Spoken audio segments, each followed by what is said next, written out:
Yahudi Tavrot o'qib tursa, kichkina bolasi Muhammad nomini eshitib, necha marta savol biladi. Dada nima bu mana Muhammad desa, bundan so'raman bu haqida dedi. So'kadi. Erta yana kech o'qsa, yana Muhammad chiqadi. Bu kim Muhammad desa, bundan so'rama deb nomini o'chirib tashlaydi Tavrotdan. Haligi bolani haydab yuboradi ko'chaga. Yo'qol dedi mana huzurlar. Kim u chiqib qo'lini bilan Madinaga boradi. Kichkina bola. Madinada yetgandan keyin Rasululloh sollallohu alayhi vasallamni o'tganlarda 3 kun bo'lgan bo'ladi. 3 kun oldin Rasululloh o'tgan bo'ladi. Shunday borganlardan keyin Abu Bakr, Umar, Usmon, Ali turgan bo'ladi-da. Yugurib borib hali bu Yahudi bola Abu Bakrni bo'yniga osadi. Muhammad desa, "Men Muhammad emasman" dedi. Undan tushadi-da Hazrati Umarga osadi. "Yo Muhammad desa, "Yo men Muhammad emasman" dedi. Umarga osadi, Aliga osadi.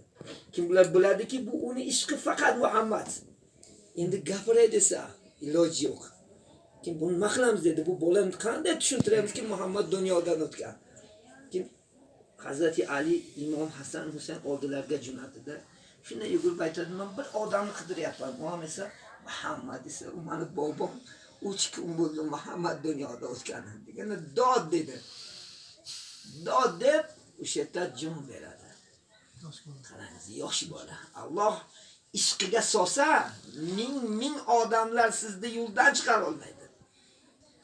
Man yahdihillahu fala mudilla la. Alloh shunday zotki, ming yahudilarni hidoyat qiladi.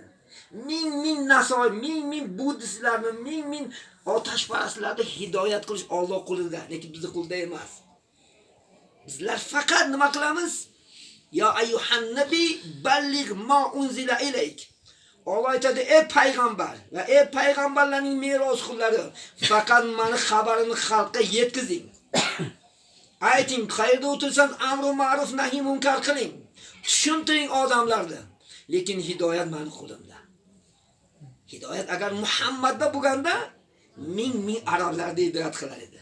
Mana bitta dalil Abu Talib o'g'li Asadulloh Allohning sheri iymonsiz dunyodan o'tdi. Shunday jon berayotganlarda Payg'ambar alayhisalom chunki qancha islomga xizmat qilishdi lekin. Qancha Rasulullohning kofirlardan hidoyat qildi. Ishini saqladi, harakat qildi. Lekin o'layotgan vaqtida iymonsiz ketdi bu dunyoda.